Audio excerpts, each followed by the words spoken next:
शायद ही कोई ऐसा फील्ड होगा जहां पर आजकल आर्टिफिशियल इंटेलिजेंस यानी एआई का इस्तेमाल ना हो रहा हो। और यह कहना गलत नहीं होगा, आने वाले टाइम में एआई का और ज्यादा यूज होने लगेगा अलग अलग फील्ड में। एआई की कामयाबी देखते हुए अब इंडियन आर्मी ने भी बॉर्डर्स पर एआई को इंस्टॉल कर दिया।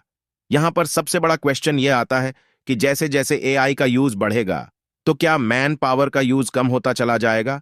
आज की इस वीडियो में मैं यह भी डिस्कस करूंगा। इस टाइप की न्यूज से हम आसानी से अंदाजा लगा सकते हैं कि इंडिया अपनी मिलिट्री को मॉडर्नाइज करने की कोशिश कर रहा है।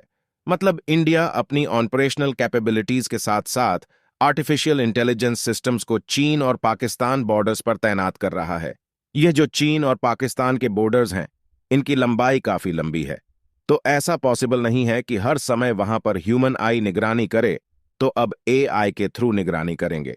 अगर बॉर्डर पर कोई भी मूवमेंट होती है तो एआई की वजह से हमारे पास अब तुरंत अलर्ट आ जाएगा। तो इसी को ध्यान में रखते हुए न्यूज यह निकल कर आई है कि आर्मी ने 140 एआई बेस्ड सर्वेलेंस सिस्टम्स जैसे एचडी कैमरास, सेंसर्स, यूएवी यानी कि अनमैन्ड एरियल व्हीकल्स, इस AI based real time monitoring software की वजह से काउंटर टेररिस्ट ऑपरेशंस में भी हमें मदद मिल सकेगी कि हमें किस तरीके से रिएक्ट करना है। हम इस प्रोसेस में भी इन्वॉल्व हो सकेंगे।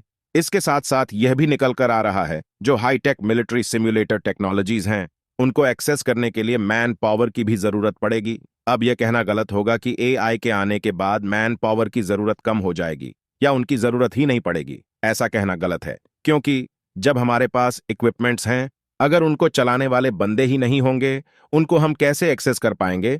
तो यहां पर यह बताया जा रहा है कि पहले बैच को ट्रेन किया जा रहा है।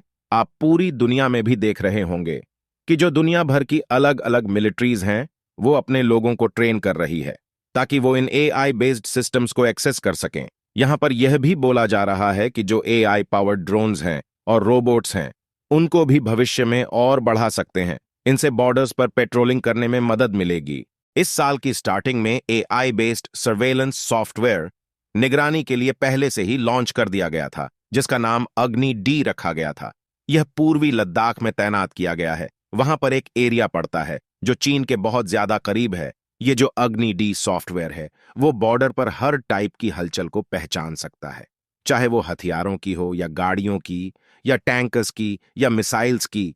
इसके जो कैमरास हैं, वो लोकेशन की लाइव फुटेज देने और रिकॉर्ड करने दोनों में सक्षम है। न्यूज यह निकल कर आ रही है जो इंडियन मिलिट्री है लगभग हर साल $50 मिलियन स्पेंड कर रही है एआई के लिए। यह एक कदम उठा रही है इंडिया।